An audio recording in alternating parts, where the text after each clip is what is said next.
Hello, our friends, Evolutionary Energy Arts family. Hello there. Welcome back, everybody. So we've touched briefly on the prophecy of Alois Irlmaier, and this time we're just going to do one that's just about him.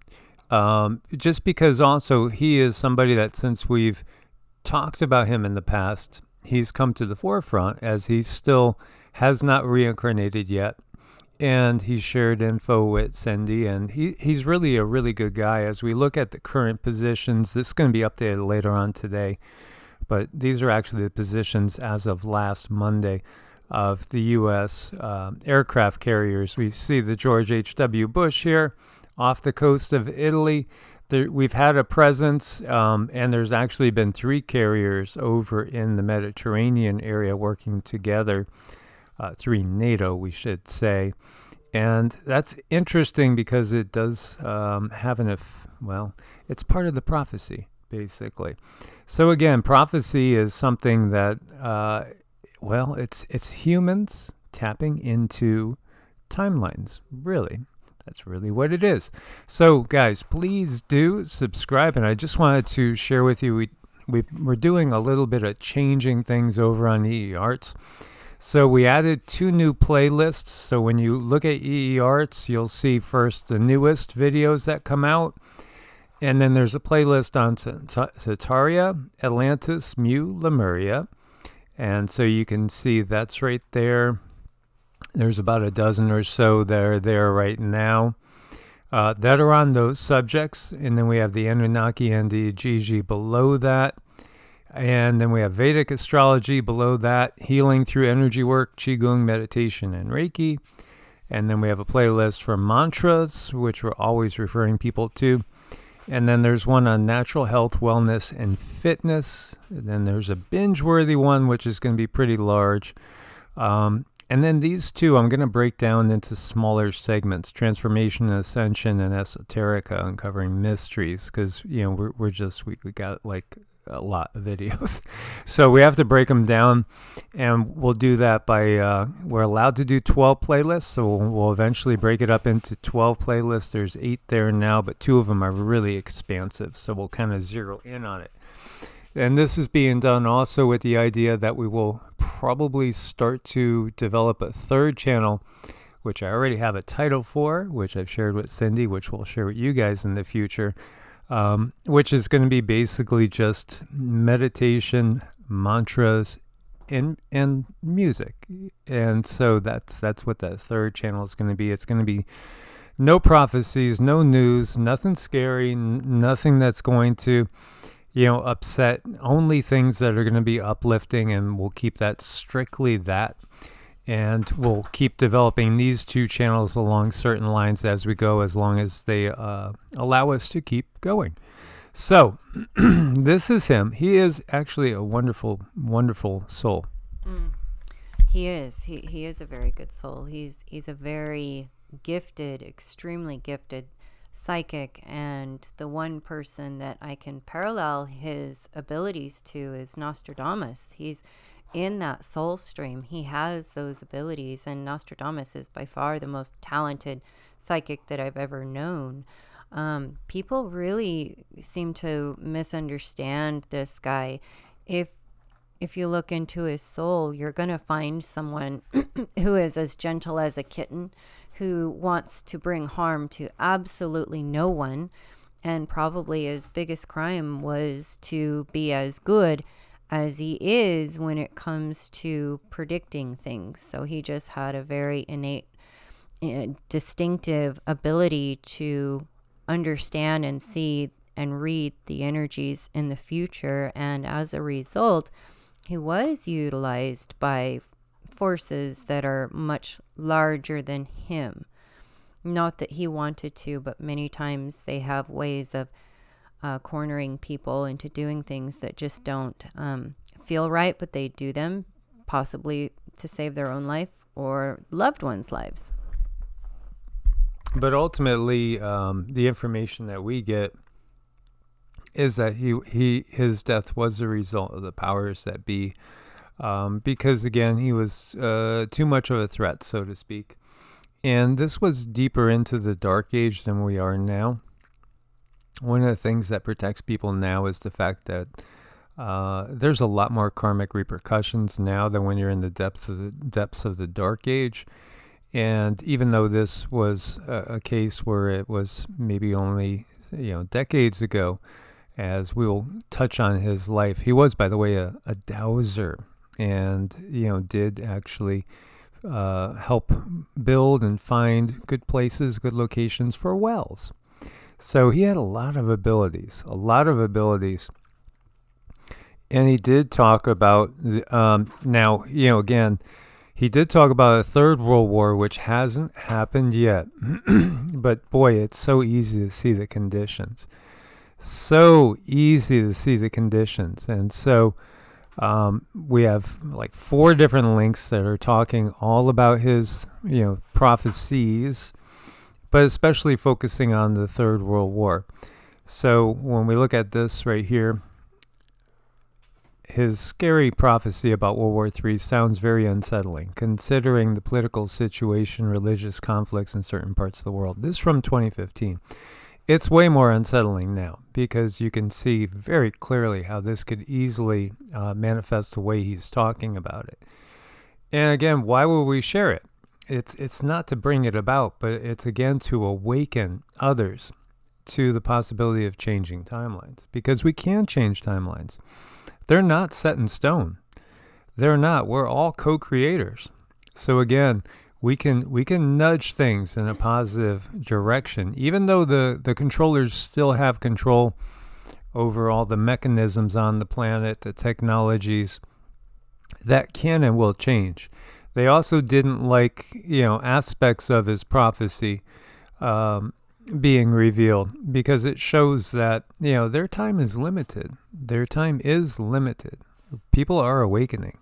So the more you can share videos like this, the more that you can, speak to people and let them know the bigger picture. Then the quicker we could possibly change the timelines and have a little bit less of the destruction we see upon the planet.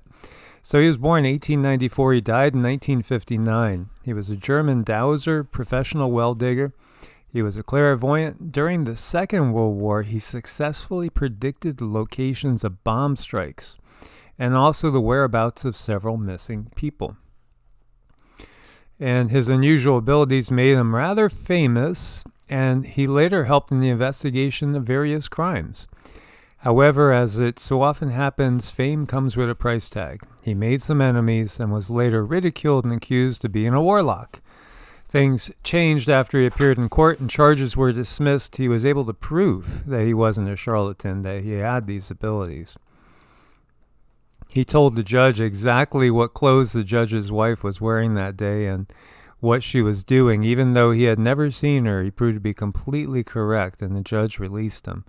The future appeared to Irlmaier as in a movie, with only numbers appearing veiled, coded, or incomplete, and he predicted his own death in July of 1959. His last words were, "I'm glad I can go now because I won't have to experience what I see." As for his prophecy about World War III, he said it'll begin in the Middle East. And when we look into the in-depth prophecy of it, he kind of gives a blow-by-blow. And it does involve, it's just kind of an extension of what we see ongoing right now. But a surprising extension, because what are we being told? Well, Russia's being beat back.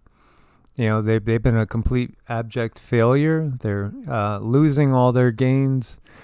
It's the art of war, guys. It's the art of war. They are holding back absolutely on purpose. Because, again, the target is not even target's not the Ukraine. The target's not Taiwan. The target is eliminating NATO. And so here we see he described the invasion of Slovakia and the Czech Republic by an unstoppable Russian army. Now, at the time he gave this, the Soviet Red Army was already occupying the DDR, that half Eastern Germany, basically, Poland, former Czechoslovakia, and Hungary. So, the invasion would have been simply a passage of reinforcements to the first line. It wasn't what he was describing, and he stated Russia too, as opposed to the Soviet Union. The Soviet Union was the power in his day, but he was talking about Russia. Isn't that interesting? Because the Soviet Union isn't here anymore, but Russia is. So he saw this, and he said there would be an enormous military force sent by Russia that will occupy Central Europe, passing through Ukraine, all the way through Ukraine to Lviv, Leopolis, penetrating through the narrow Slovakian valley, covering its right flank with the northern Carpathian Mountains and the left flank with the southern Transylvanian Mountains. After the passage of the German frontier, the right flank would be covered by the Danube River, all the bridges destroyed until Regensburg, and the roads to the north are overflowed with refugees, impending the arrival of Bundeswehr's defense forces from Berlin. While the left side of the invading force is protected by the very high Alps, first of Austria and then of Switzerland. So when we look to Google Earth, what's he talking about? Well, here's Ukraine, right? And what we have right now, if we look to, okay, let me just, I want to keep this video short enough so that we could make sure everybody has the attention span to see it. If we bring up South Front, as they usually have, and watch them not have it right now, the military situation in Ukraine with the map. They always have this update. So you could see, this is the military situation. You see Kherson here, and we see Odessa over there. So when we look at what's going on right now, the gains that Russia did have, as you're looking over here at Crimea, again, Donetsk is under Russian control, Luhansk over through here. So basically just this southern area. You see Kherson over here. Well, this is going to all be rolled over all the way through and into Germany. And in fact, all the way, bordering into Netherlands, Belgium, all the way up into France. So this is a major push. Ukraine is just, totally awash and run over by the Russian forces, according to this vision that he had. And so, again, are they really showing their hand? Are they really getting beaten back? Is it really just old men and, again, young boys that, no. This is the art of war by Sun Tzu. This is appearing weak when you're actually strong. They're very, very good at that because they've had many, many cycles to go through to really fine-tune their abilities. So, you just look at the news and whatever it says, think the opposite, and you'll probably be right. And why? Because, again, they understand what would trigger, the full all-out response. Meanwhile, you have to understand, too, that while certainly privates don't understand what's going on, sergeants, majors, even colonels, and maybe even a lot of generals don't really understand the big picture. When you get to the very, very, very top echelons, they do know because they all work together. They all work together. This is truly, it's a concerted effort, and the effort is an attack on humanity as a whole. So when we look to these areas that get bypassed, as you could see here, this is Slovakia again. That gets, this is the Ukraine right here. Boosh, the troops just go right on through. He gives the timing too, and it's in a summer period. So is it, and this is Regensburg right here as we're looking. Again, all this is going to be covered, and this is the area of the Ruhr. And this is within Germany. It's kind of northwest central. And so all this area is going to be quickly trampled underfoot by the Russian forces. And so, again, with the current situation, it is an illusion. It's an illusion that's going on. So, as we were talking about them having cover from the Danube till Regensburg, and the roads to the north are overflowed with refugees, impending the arrival of Bunderwehr's defensive forces from Berlin, left side of the invading force protected by the Alps of Austria and then Switzerland.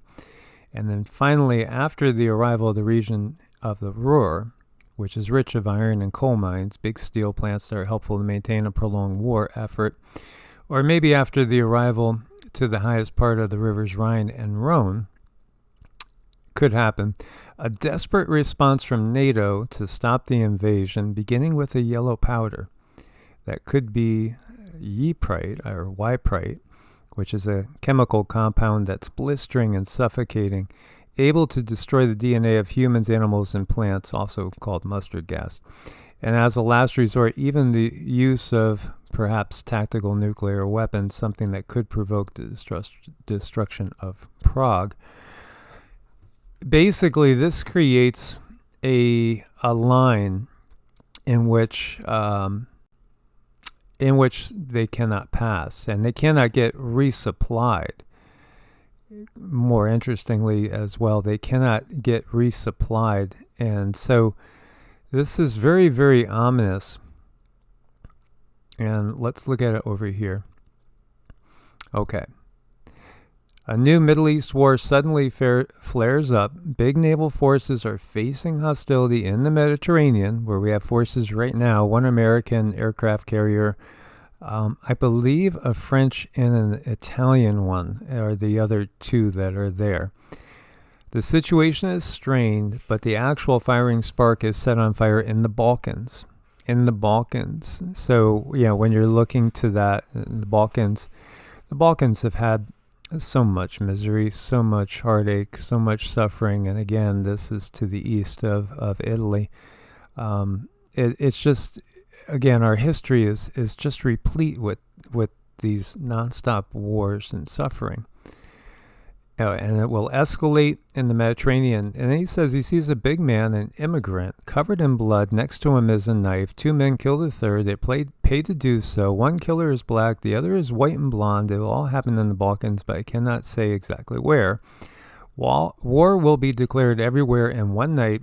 I see three more numbers. I do not know what they mean. 2 8s and a 9. It will start in the east, but come quickly in the west. I see men drinking, playing cards in a bar when soldiers force their way into a shop. They are all wearing black suits, and I see a 3 number. I cannot say what it is, 3 days or 3 weeks. And then he goes on. I see an army passing through Belgrade and reaching Italy. I see that they will have some tanks. They will go from the north of the Danube to the west of Germany without warning. People will want to run and hide. There will be traffic jams on the streets.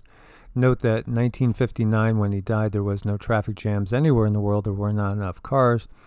There will be a great catastrophe. No one from the great city of Frankfurt will survive. The Rhine Valley will burn, and no one will survive. I also see the Russian force. They will continue unabated, killing everything. They will not rest at night because they have to get to West Germany, where there are many furnaces and fireplaces. Immediately, revenge comes from across the large water, obviously the Atlantic. However, the yellow dragon invades in Alaska and Canada at the same time. So then you have the Red Dawn scenario, which happens on the U.S. And, again, waiting for that timing to be right. So then it rains yellow dust in a line. When the golden city is destroyed, it begins. Like a yellow line, it goes up to the city in the bay. There's one city in the bay I always think back to, what was that, Jefferson Airplane or Jefferson Starship? We built this city on rock and roll, the city by the bay. But, again, hard to say what he is seeing clearly. And again, timelines could be totally changed because this makes some sense with Nostradamus' prophecies, because Nostradamus saw Italy being devastated, the Pope fleeing. He saw basically France, many major cities totally destroyed. Some of them burned twice, he actually said. France attacked on 5 sides. And yet perhaps that doesn't have to occur, but he does also get into the revolution, and that's the other part of this. So wherever this dust falls down, everything becomes quite dead. No tree, no bush, no cattle, no grass. Then it becomes withered and black. The houses still exist. Whoever crosses over this line dies. The airplanes drop a yellow powder between the Black Sea and the North Sea. Thus, a death strip is created. And so, again, when we're looking at, here's the Black Sea, and then we have the North Sea. So there's a line that goes between this whole area here. And it's all about stopping the Russian advance.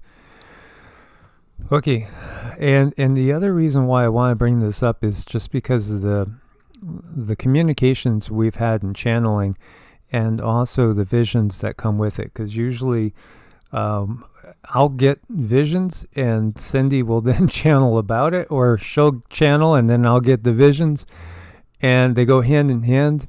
And what I've seen, I feel is something we should pay attention to, and we've talked to you guys about it. There's going to come a time when you're not going to go outside, and you need to stay inside at that point in time and not risk going outside. When is that time?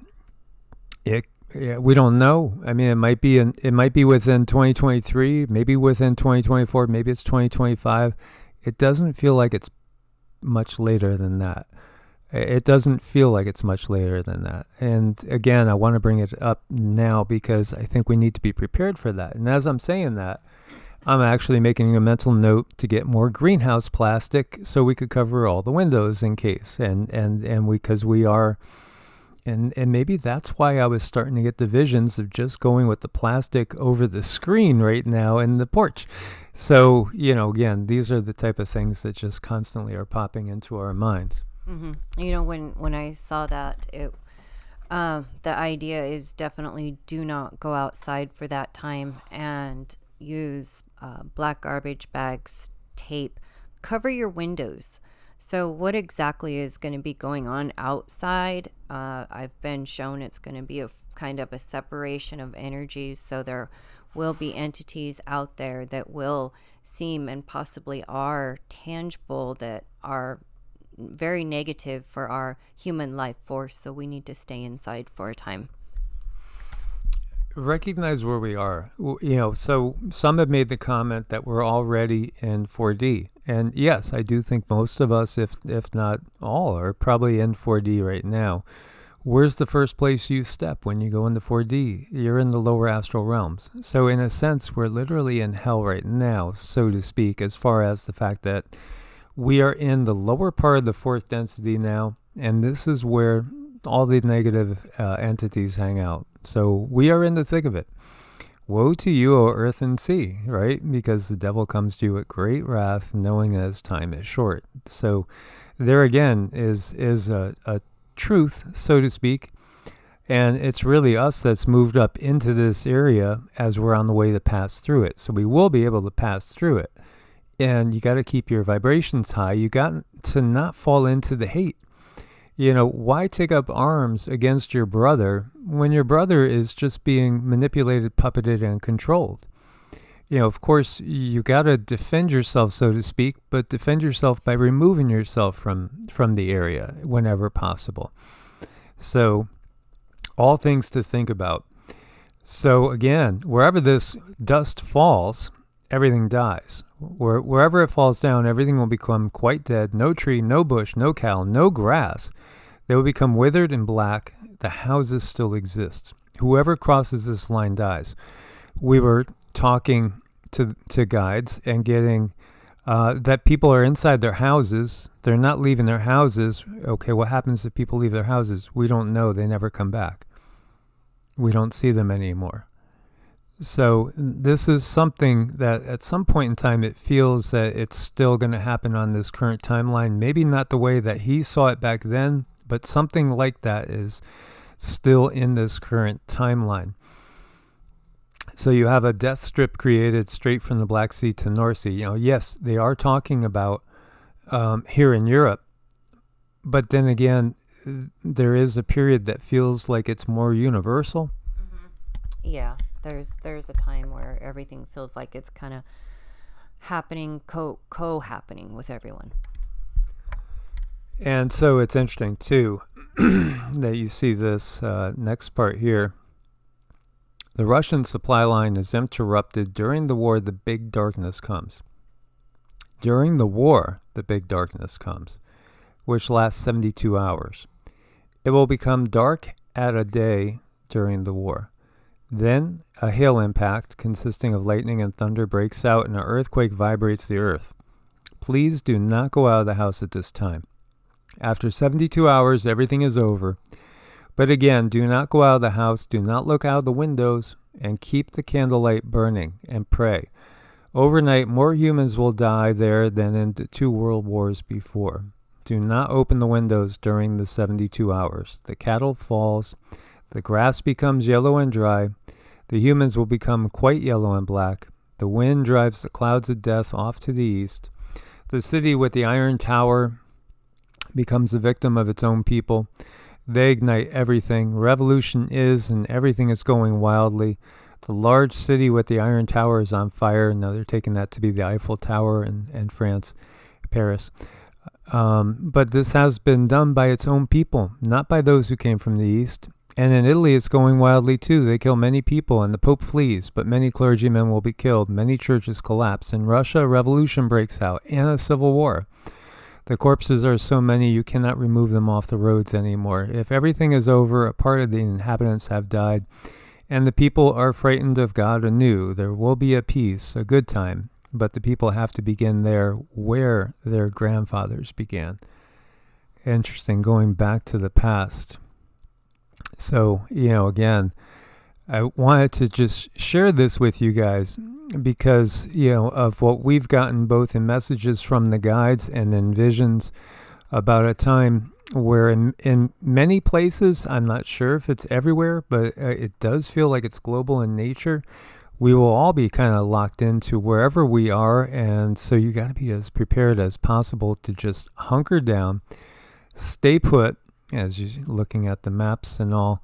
It's all laid out before us again. So, the Ukrainian situation, now he said the timing is it looks like summer. And so is it summer 2023? Is it summer 2024? Summer 2025?